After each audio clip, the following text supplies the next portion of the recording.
खबर बलिया जिले के जिला मुख्यालय से है, जहां गुरुवार को संविधान पर हमला किए जाने के विरोध में भारत मुक्ति मोर्चा, राष्ट्रीय पिछड़ा वर्ग मोर्चा, बहुजन क्रांति मोर्चा और राष्ट्रीय परिवर्तन मोर्चा के संयुक्त तत्वावधान में कलेक्ट्रेट पहुंचकर प्रदर्शन किया गया। इस अवसर पर भारत मुक्ति मोर्चा के जिलाध्यक्ष शक्ति प्रसाद के नेतृत्व में सभी मंचों के घटक संयुक्त प्रदर्शन में शामिल रहे। इस अवसर पर वक्ताओं ने जातीय जनगणना, संविधान पर हमले के विरोध में जिला मुख्यालय पर प्रदर्शन किया गया। उन्होंने कहा कि मौलिक अधिकार रोकने का सीधा असर समाज पर पड़ता है। बाबा साहब ने इन मौलिक अधिकारों को संविधान की आत्मा कहा है, जिसे समाप्त करने का राजनीतिक प्रयास घृणित कार्य है। उन्होंने कहा कि आंदोलन आरएसएस, बीजेपी के द्वारा मूल निवासी बहुजन समाज के मौलिक अधिकारों को प्रतिबंधित करने और कुचलने का विरोध तब तक जारी रहेगा जब तक न्याय नहीं। यदि हमारी मांगों पर शीघ्र सकारात्मक निर्णय नहीं लिया गया तो भारतीय मुक्ति मोर्चा एवं सहयोगी संगठन शांतिपूर्ण तरीके से चरणबद्ध आंदोलन करते रहेंगे। इस अवसर पर राष्ट्रीय पिछड़ा वर्ग के अमन कुमार वर्मा, बहुजन मुक्ति पार्टी प्रमुख महासचिव अवधेश कुमार वर्मा, कृष्ण कुमार विकल ने अपने विचार व्यक्त किए। इस अवसर पर हरि क्रांति पासवान, राजाराम भारती, विजय अम्बेडकर, नितिन कुमार, कलावती, सविता, ममता वर्मा, रेणु देवी आदि लोग शामिल रहे। आप अपना परिचय दीजिए। मैं एडवोकेट मनोहर भारती, भीम आर्मी पूर्व मंडल सह संयोजक आजमगढ़। तो आप यहाँ पर किस उद्देश्य से आप लोग उपस्थित हैं? आज यहाँ जो हमारे समकक्ष संगठन है भीम आर्मी के, उसके बैनर तले जो ये भाजपा की सरकार है जो अधिकारों का हनन कर रही है, उसी के विरोध में आज धरना प्रदर्शन है। अच्छा, इस धरना प्रदर्शन के माध्यम से आप क्या दिखाना चाहते हैं? इस धरना प्रदर्शन के माध्यम से हम ये कहना चाहते हैं सरकार को कि तुम भले ही सत्ता में हो, लेकिन यहाँ के बहुजन समाज के लोग सोए नहीं हैं। वो अपने अधिकारों के प्रति सचेत हैं और भारतीय संविधान को अपने हाथों में लेकर के तुमको मुंहतोड़ जवाब देने के लिए आज सड़कों पे उपस्थित हैं। अगर आपकी बात नहीं मानी जाती है तो आपका अगला कदम क्या होगा?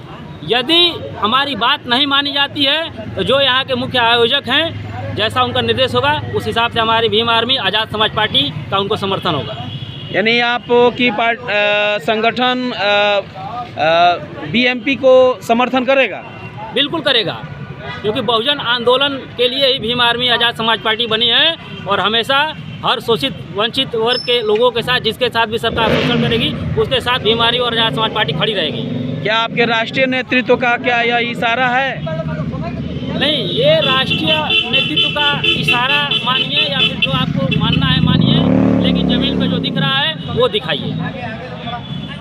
हाँ सर, आप अपना परिचय दीजिए। हमारा नाम श्री कृष्ण केरा विकल जी है। मैं 71 सलेमपुर बहुजन मुक्ति पार्टी का प्रभारी हूँ। तो सर आज धरने पर क्यों बैठे हैं? धरना पर सर इसलिए बैठे हैं कि 26 से 30 तक दिसंबर में हमारा कार्यक्रम कटक में लगा हुआ था।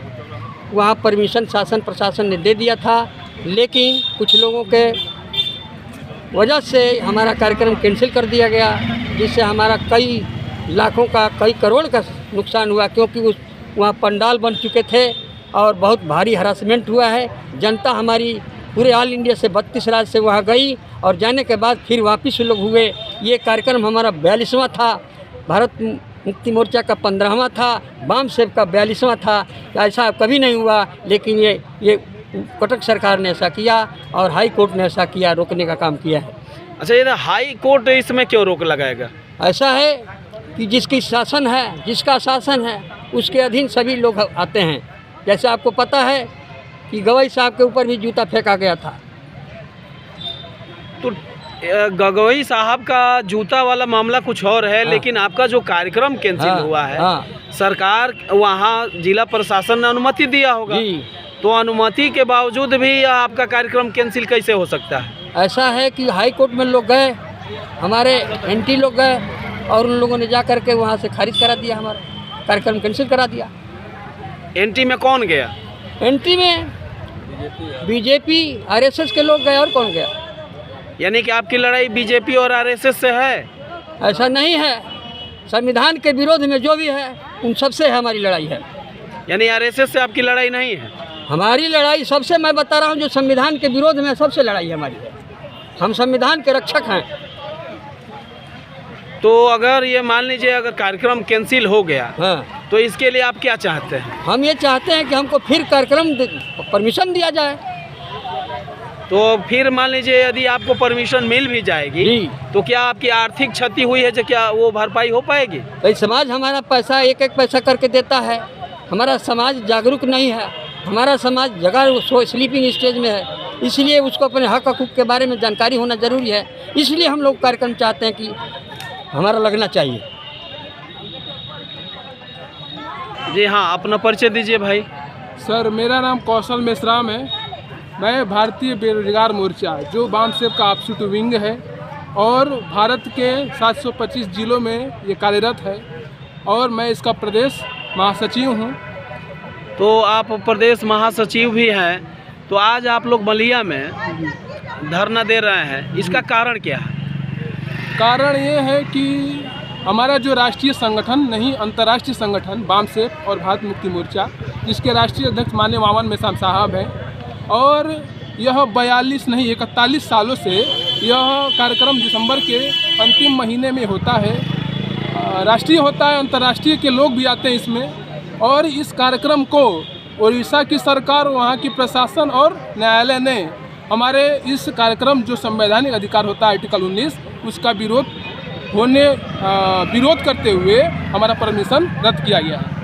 तो आप इस पर क्या चाहते हैं, सरकार से क्या चाहते हैं? सरकार से यही चाहते हैं कि इस जो हमारा कार्यक्रम रद्द किया गया है, इस रद्द होने की वजह से हमारे लाखों लोग भारत के कोने कोने से, कोई बस से, कोई ट्रेन से, अपने खर्च से जो वहाँ पर जाने वाले थे, कोई रास्ते से लौटा, कोई वहाँ पर पहुँच कर लौटा। अनेक हमारी समस्याएं सामने आई हैं और 5 करोड़ तक हमारी लागत से वहाँ पर खर्च हुआ था।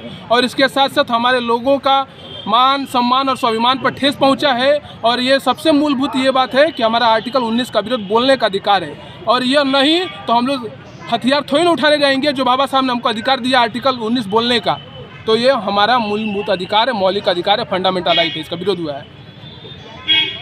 हाँ, आप अपना परिचय दीजिए। मेरा नाम अजय अम्बेडकर है जी, और भारत मोर्चा के मैं कार्यकर्ता हूँ। तो आज कौन सी ऐसी आप लोगों के ऊपर आफत आ गई है कि जनपद मुख्यालय पर आप धरना देने के लिए विवश हो गए? देखिए, ये बार बार संविधान पर हमला किया जा रहा है।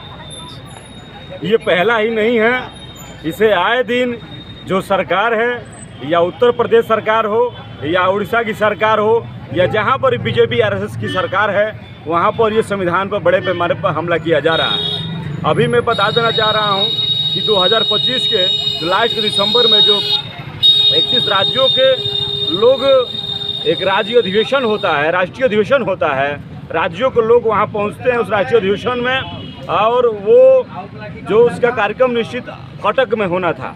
कटक में परमिशन भी हो गया था, वहाँ की जो पुलिस प्रशासन ने वहाँ की मुआवजा लेकर के उन्होंने वहाँ परमिशन दे दिया था।